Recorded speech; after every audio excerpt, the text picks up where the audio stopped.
So today we have an entirely different way of looking at points in a coordinate plane. So up to now, your whole lives, you've used what you call Cartesian coordinates or rectangular coordinates to describe a point.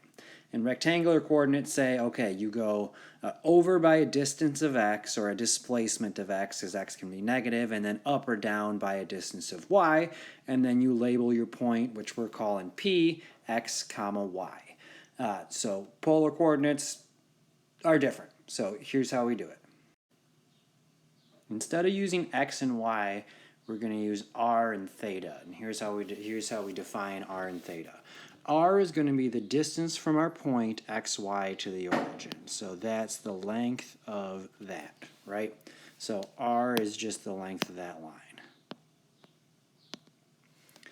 And then theta is the angle between, so this thing OP, that just means the line segment that connects the origin, which see I've labeled O, to our point P. So theta is going to be the angle between that line and the positive x-axis, so that thing. So theta is this angle. A few quick notes before we get started. Theta is always going to be in radians, never degrees. And then instead of writing x comma y, we write r comma theta. Okay, so this might seem all new and different, but we'll do an example. It's not as weird as it seems. We're going to convert the point 1, 1 in rectangular coordinates to the same point written in polar coordinates. So we only need two things to do that, and we don't really need any formulas right now that we don't have. There are formulas, but we're just going to figure this out. So first we need r. Well, we know that. We know how to do the distance from a point to the origin. So all we're looking for is the length of what? This line, right? And we know from the distance formula that the length of that line is simply the square root of x squared plus y squared, which in this case is the square root of 1 squared plus 1 squared, which is the square root of 2. All right, so that's our distance. That was pretty easy. To do theta, we're just going to kind of think about it.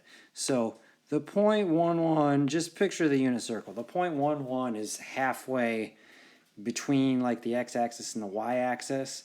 So in other words, it's on a perfect diagonal or on a 45-degree angle, right? But we're not using degrees, we're using radians. So it's actually on an angle of pi over 4. We're not always just going to be able to guess the angle like that. But in this case, you know, we could just kind of look at it and figure it out. So there you go, a point that's square root of 2 away from the origin, and that angle is pi over 4. We would just write 1, 1 as square root of 2, comma, pi over 4. And that's what polar coordinates for a point look like. The first number is always just some distance. Sometimes that's going to involve a square root. The second number is generally going to have a pi in it because it's an angle measure in radians. A couple things to note that make polar coordinates different is that polar form of a point is not unique. So if you think about what the point square root of 2 negative 7 pi over 4 would look like, well, let me just scribble that up here. It'd be the same distance, only the angle theta would go around backwards and land in the same place. So it would be the same with square root of 2 9 pi over 4. That's just the equivalent of if you just kept going around 2 pi and then came back up to that spot. So any coterminal angle, if r is the same, is going to give you the same point, unlike rectangular coordinates where, you know, 1, 1 is really the only way to write that point. The other unusual thing is that r can be negative. And I know I already said, okay, r is a distance, so you're thinking it doesn't make any sense for r to be negative. But if you just let it be, it works perfectly. And when we get into graphing polar equations, we kind of have to let r be negative sometimes. So let's say if you went all the way around to the angle 5 pi over 4, So that would be like this angle, but then went backwards square root of 2, so you're essentially just going in the opposite direction, you would also end up at the same point. So that's yet another way to write the same point, right, square root of 2 pi over 4 in polar form. So generally we want to stick with what's easiest when we're converting, but this is just to say there are actually a lot of different ways to write a point. Polar form. All right, so in general, here's how you're going to convert a point from rectangular coordinates to polar coordinates. R we already know. R is just given by the distance formula. It's the square root of x squared plus y squared, and that doesn't depend on what quadrant our point is in because we're squaring the coordinates anyways. And then the way we do theta in general is rather than use like an arctangent, we say that tangent of theta is y over x. And then we have to kind of figure it out from there. We can't just say that theta is the arctangent of y over x, because remember, arctangent only works in the first and fourth quadrants. It only works on like the right half of the unit circle over here. It doesn't work up here. So often it involves just kind of thinking a little bit and looking at the unit circle. Example, we're going to convert the point -2, 2 square root of 3 to polar coordinates. It looks weird to have a square root in our rectangular coordinates, but you'll see it works out to be a nice, pair of coordinates in polar coordinates. So the first part is easy. The first part is literally just a formula. R is the square root of x squared plus y squared,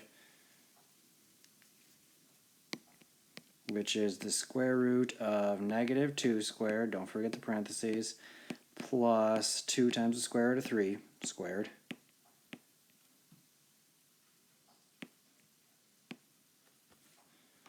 All right, which is the square root of 4 plus, remember how to square something like this.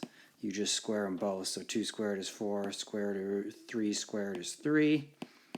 Which is the square root of what, 4 plus 12, which, hey, look at that, is the square root of 16, which is 4.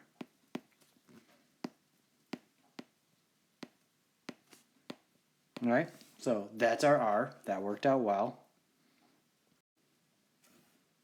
We now need theta, and for that, like I said, we kind of got to use the unit circle and think. So the tangent of theta is y over x, which is, let's see, 2 times the square root of 3 over -2, which simplifies to negative square root of 3. If you just did the arctangent of negative square root of 3, you would actually get an angle in the fourth quadrant. So you would get the wrong angle. That's why we're not saying it's just an arctangent. Now, if our point was in the first or the fourth quadrant, you could. But in this case, you can't, so you can't always. So you just have to kind of look. So, look at a unit circle. You're looking for an angle in the second quadrant with a tangent of negative square root of 3. And just based on the picture even, you can kind of tell, okay, if that angle is 2 pi over 3, then sine over cosine is going to be negative square root of 3 over 2 over 1/2, which is negative square root of 3, right? So we just kind of reason it out, and we say, okay, tangent has to be 2 pi, I'm sorry, theta has to be 2 pi over 3. So finally, we just write out the point. So in polar coordinates, we write r, comma, theta. So it's 4, comma, 2 pi over 3.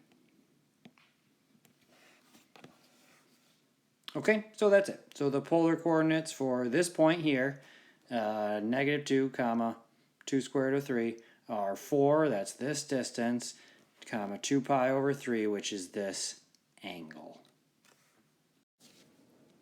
Converting polar coordinates to rectangular coordinates, so going the other way, is actually easier. It really is just a formula. So if you look at this little diagram, this is really all you have to understand polar coordinates. As long as you know what r is and you know what theta is, you should be able to convert back and forth no problem. So you don't have to memorize all this stuff, just understand what these things are. So if you look at the diagram and just think about SOHCAHTOA, you know that the cosine of that angle theta is adjacent over hypotenuse, right? So that's x and r, x over r. So if you solve that for x, right, we have r and theta in this scenario, and we want x and y, we just get x equals r times the cosine of theta. So that's it. That's your conversion formula for x. And same exact deal with y.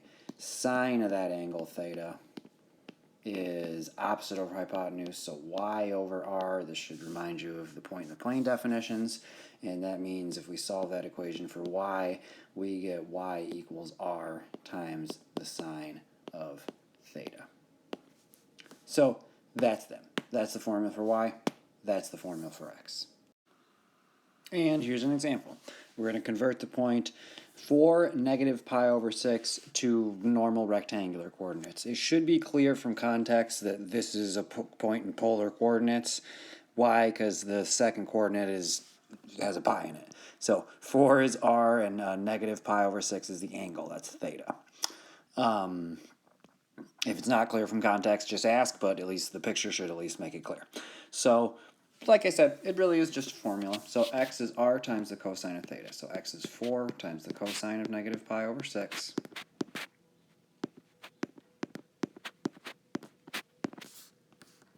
Which, just look on a unit circle, that is 4 times the square root of 3 over 2. Which simplifies to 2 times the square root of 3. There's that kind of number again.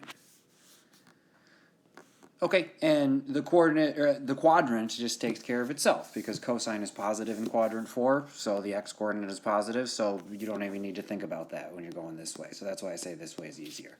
So y is 4 times the sine of negative pi over 6.